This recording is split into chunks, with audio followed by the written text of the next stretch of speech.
Mga lods, nagluto tayo ng bupis. Ito,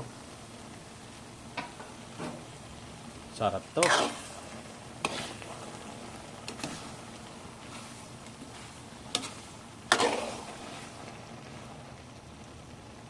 Lagyan na natin tong bell pepper, siling na buyo, tsaka suding green para magkaroon ng kagat at lalong bumango.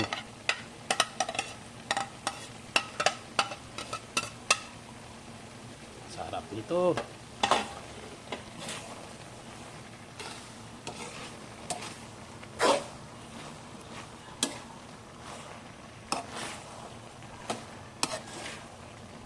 Saglit na lang ito mga lods. Okay na ito. Tikman natin.